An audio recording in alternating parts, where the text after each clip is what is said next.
Hello बच्चों, आइए देखते हैं एक प्रश्न। यह आपका यदि कोशक थीटा बराबर 2 तो कोशक 3 थीटा का मान ज्ञात कीजिए। तो हम क्या करेंगे, यहाँ पे सबसे पहले मुख्य अवधारणा लिखेंगे। मुख्य अवधारणा, तो ये क्या होगा इस प्रश्न के लिए। तो देखिए, यहाँ पे कोशक थीटा का मान 2 दिया गया है, हमें कोशक 3 थीटा का मान ज्ञात करना है। तो देखिए, कोशक 3 थीटा को हम क्या लिख सकते हैं, कोशक 3 थीटा को लिख सकते हैं कोशक 3 गुणे थीटा। अगर हमें यहाँ से थीटा का मान मिल रहा है तो हम इसका मान आसानी से ज्ञात कर सकते हैं। तो इसके लिए त्रिकोणमिति सारणी में जाना पड़ेगा, और हमें पता है त्रिकोणमिति सारणी से कि कौश शून्य अंश का मान कितना होता है, कोशक शून्य अंश का मान यह आपका अनंत होता है। और यही कोशक कोशक 30 अंश का मान कितना होता है, 2 होता है। और कोशक 45 अंश का मान कितना होता है, कोशक 45 अंश का मान ये होता है वर्गमूल में 2। और कोशक 60 अंश का मान कितना होता है, ये होता है 2 बटा वर्गमूल में 3।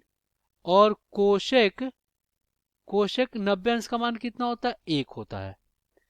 अब हम क्या करेंगे, दिए गए प्रश्न को हल करेंगे।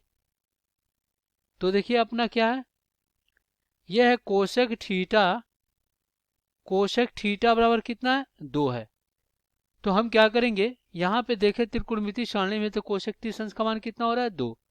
तो यहाँ पे लिखेंगे कोशक थीटा बराबर कोशक 30 अंश। तो यहाँ पे तुलना करेंगे तो थीटा बराबर कितना आ जाएगा, ये आ जाएगा 30 अंश।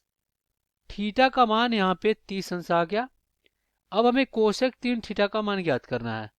तो यहाँ पे कोशक 3 थीटा को हम क्या लिख सकते हैं, यहाँ पे लिख सकते हैं कोशक 3 गुणे थीटा।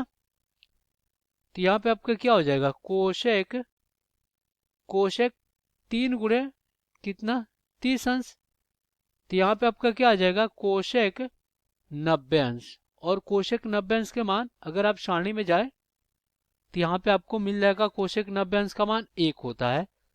तो इस प्रकार यहाँ से आपका क्या हो जाएगा, 1 हो जाएगा। और यही क्या होगा आपका उत्तर। आशा करते हैं बच्चों ये प्रश्न आपको समझ में आया होगा। धन्यवाद।